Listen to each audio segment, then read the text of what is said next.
तर मित्र परिवार आणि असा झाला विषय, ऐकून घ्या. आमचं हसून घेतो अगोदर. गाडीत डिझेल टाकायचं ध्यान राहिलं नाही आपल्या 14 टायरमध्ये. आणि आम्ही कंपनीत आल्यावर डिझेल टाकायचं ध्यान झालं. रेल कसं माणसानं हसूनच बोलायला पाहिजे, कुठली गोष्ट अडचण येऊ नाही तर काय हो. हे बघा कंपनीत आलेलो आहे आणि आमचे चुलते तात्यासोबत आहेत ना, तात्याला लावलं डिझेल आणायला. मग तात्या डिझेल घेऊन आलेत तर तुम्हाला झूम करून दाखवतो बघा. ते बघा. तर चला तात्याला आडवं जातो डिझेलचं कॅन घेऊन लागायला.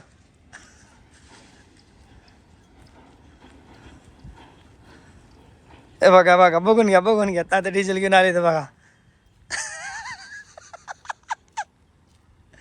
हे बघा आले. कॅन घेऊ होय. त्यानं परत कंपनीच्या माग खाली सोड पुन्हा वळून आलो माग हात खाली घ्या.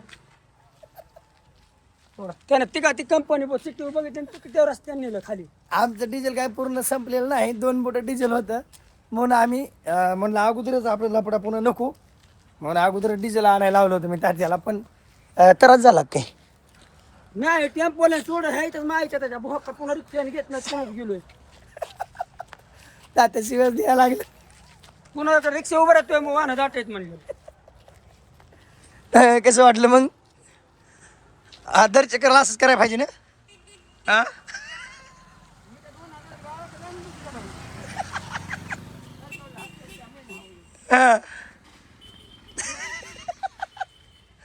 आता डिझेल टाकून घेतो, कारण शिफ्टी म्हणून आणायला लावलं होतं. काय आपली गाडी बंद पडली नव्हती. तर चला तुम्हाला दाखवतो.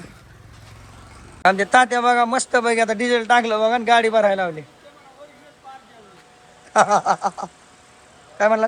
ओरिजिनल पार देऊन कसं त्याने पार इथं कंपनी ठिकाण त्याला त्याचं गाव ते नव्हतं.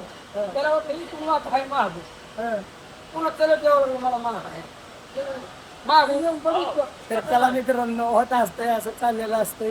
झालं आपण डिझेल पण टाकलं आणि गाडी भरायला लावली.